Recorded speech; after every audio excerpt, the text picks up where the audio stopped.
صلی علی رسولہ الکریم اما بعد۔ محترم سامعین، السلام علیکم ورحمۃ اللہ وبرکاتہ۔ آج کا حلقہ ایک گمنام نام کو تازہ کرے گا اور گزرے زمانے کی ایک شخصیت کا تذکرہ زندہ کرے گا جس سے ہماری نئی نسل تقریباً ناواقف ہے۔ اصحاب رسول صلی اللہ علیہ وسلم میں سے ایک ایسا فرد جو شاید قد و قامت میں تو بہت چھوٹا تھا مگر اپنے ایمان اور یقین کی پختگی میں پہاڑوں سے بھی زیادہ بلند تھا۔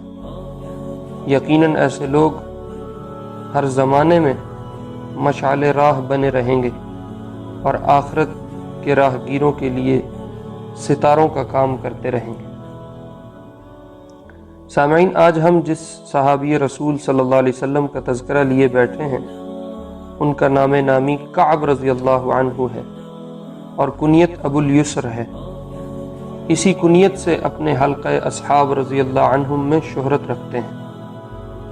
والد کا نام عمر ہے جو انصار کے مشہور قبیلہ خزرج کی شاخ بنو سلمہ سے تعلق رکھتے ہیں، اور والدہ کا نام نصیبہ بنت قیس ہے، یہ بھی بنو سلمہ ہی سے تعلق رکھتی تھی۔ ابو الیسر رضی اللہ عنہ قد کے ذرا چھوٹے تھے لیکن ایمان فلک بوس بلندی رکھتا تھا۔ پیٹ کے ذرا دراز تھے جبکہ نور ایمان سے دل بھرا ہوا تھا، لبریز تھا، اسی لیے احباب انہیں پیار سے ابو البطن کا خطاب دیا کرتے تھے، یعنی پیٹ والا۔ بیعت عقبہ ثانیہ میں شرکت کر کے اسلام قبول کیا۔ سامعین، بیعت عقبہ ثانیہ کو تفصیلاً میں پہلے کسی حلقے میں بیان کر چکا ہوں۔ مختصراً یہ کہ نبوت کے 13ویں سال حج کے موقع پر مدینہ کے تقریباً 72 افراد نے مینا کی گھاٹی میں، جہاں آج کل مسجد العقبہ ہے، بت پرستوں سے چھپ کر حضور علیہ السلام کے ہاتھ پر بیعت کی تھی اور یہ عہد کیا تھا کہ ہم لوگ آپ کی اور اسلام کی حفاظت کے لیے اپنی جان و مال قربان کر دیں گے، اور ساتھ ہی حضور علیہ السلام کو ہجرت کر کے مدینہ آنے کی دعوت بھی دی تھی۔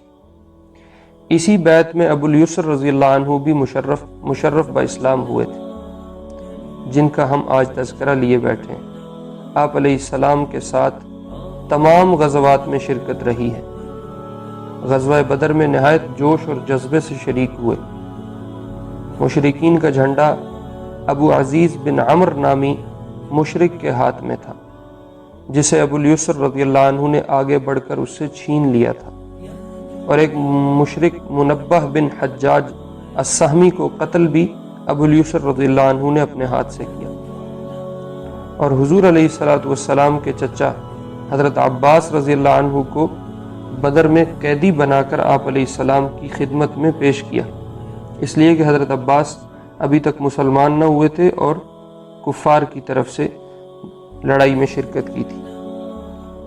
حیرت کی بات یہ تھی کہ یہ تو قد کے بہت چھوٹے تھے، اور حضرت عباس رضی اللہ عنہ کا قد اتنا بڑا تھا کہ جب اپنے گھوڑے پہ بیٹھتے تھے تو ان کے پاؤں زمین پہ لگتے تھے اور کوئی ان کے قد کو نہ پہنچ پاتا تھا۔ خیر، قید کرنے والا ضعیف الجسم اور قید ہونے والا قوی الجسم آدمی تھا۔ قید کرنے والے ابو الیسر رضی اللہ عنہ سے رسول اللہ صلی اللہ علیہ وسلم نے حیرت سے پوچھا، ابو الیسر، تم نے عباس کو کیسے گرفتار کیا؟ ابو الیسر رضی اللہ عنہ نے عرض کیا، یا رسول اللہ صلی اللہ علیہ وسلم، ایک شخص نے میری امداد کی کہ جس کو میں نے کبھی اس سے پہلے نہیں دیکھا تھا، اور بعد میں بھی ایسا شخص میں شاید نہ دیکھ پاؤں گا، اور اس کی حیت کے بارے میں آپ علیہ السلام کو بتانے لگے۔ آپ صلی اللہ علیہ وسلم نے فرمایا، لقد اعانک علیہ ملک کریم، ابو الیسر، ایک بڑے مکرم اور محترم فرشتے نے تیری مدد کی اور اس کی مدد سے تو نے عباس کو قید کیا۔ اس وقت ابو الیسر رضی اللہ عنہ کی عمر صرف اور صرف 20 سال تھی۔ غزوہ خیبر میں جبکہ صحابہ رضی اللہ عنہم نے قلعوں کا محاصرہ کیا ہوا تھا، ایک رات کسی یہودی کی بکری قلعے میں جا رہی تھی۔ حضرت صلی اللہ علیہ وسلم نے فرمایا، مجھے اس کا گوشت کون کھلائے گا؟ ابو الیسر رضی اللہ عنہ نے کہا میں کھلاؤں گا، اور تیزی سے دوڑتے ہوئے بکریوں تک پہنچے اور 2 بکریاں دبوچ کر بغل میں ڈال لیں اور لا کر لشکر میں دے دیں۔ چنانچہ ان کا گوشت تیار کیا گیا اور پھر پکایا گیا اور لشکر کے بہت سارے افراد کو کھلایا گیا۔ امام بخاری رحمہ اللہ نے تاریخ الکبیر میں لکھا ہے کہ ابو الیسر بن عمر رضی اللہ عنہ نے بتایا کہ ایک عورت ان کے پاس آئی جبکہ اس کے شوہر کو رسول اللہ صلی اللہ علیہ وسلم نے کسی لشکر میں بھیج رکھا تھا، اور کہنے لگی مجھے 1 درہم کی کچھ کھجوریں دے دو۔ ابو الیسر رضی اللہ عنہ فرماتے ہیں میں نے اس سے کہا گھر میں بہت سی بہترین قسم کی کھجوریں پڑی ہیں، اور اسے اندر لے گیا اور اس عورت کے ساتھ بوس و کنار کرنے لگا۔ پھر اچانک ڈر گیا اور باہر نکلا، یہاں تک کہ ابو بکر رضی اللہ عنہ سے ملاقات ہوئی۔ تو میں نے ابو بکر رضی اللہ عنہ سے کہا ابو بکر میں ہلاک ہو گیا۔ ابو بکر رضی اللہ عنہ کہنے لگے تجھے کیا ہوا؟ تو ابو الیسر رضی اللہ عنہ نے سارا قصہ حضرت ابو بکر رضی اللہ عنہ کو سنایا اور سارے ماجرے کو بیان کیا اور کہنے لگے میری توبہ کا کوئی راستہ ہے؟ ابو بکر رضی اللہ عنہ نے فرمایا ہاں بالکل توبہ کرو اور دوبارہ نہ کرنے کا عزم کرو اور کسی کو اپنے گناہ کی خبر نہ ہونے دو۔ ابو الیسر رضی اللہ عنہ وہاں سے نکلے اور حضور علیہ الصلوۃ والسلام کے پاس چلے گئے اور حضور علیہ السلام کے پاس آ کر سارا قصہ دوبارہ بیان کر دیا۔ آپ علیہ السلام نے فرمایا ابو الیسر تو نے ایک اللہ کے راستے میں مسلمان غازی کے گھر والوں کے ساتھ یہ کیا کیا؟ ابو الیسر رضی اللہ عنہ فرماتے ہیں مجھے یوں لگا کہ جیسے میں تو جہنمیوں میں سے ہو گیا اور اللہ رب العزت میری کبھی بھی بخشش نہیں فرمائیں گے۔ نبی علیہ الصلوۃ والسلام نے کچھ دیر سر جھکایا یہاں تک کہ یہ آیات نازل ہوئیں اقم الصلاۃ طرفی النہار وزلفا من اللیل ان الحسنات یذہبن السیئات، یعنی دن کے دونوں اطراف میں نماز کو قائم کرو، مطلب فجر اور عصر کی نمازیں، اور کچھ حصہ رات کے وقت بھی قیام کیا کرو، بے شک یہ نیکیاں برائیوں کو مٹا دیتی ہیں۔ تو نبی علیہ الصلوۃ والسلام نے یہ آیات مجھے پڑھ کر سنائی۔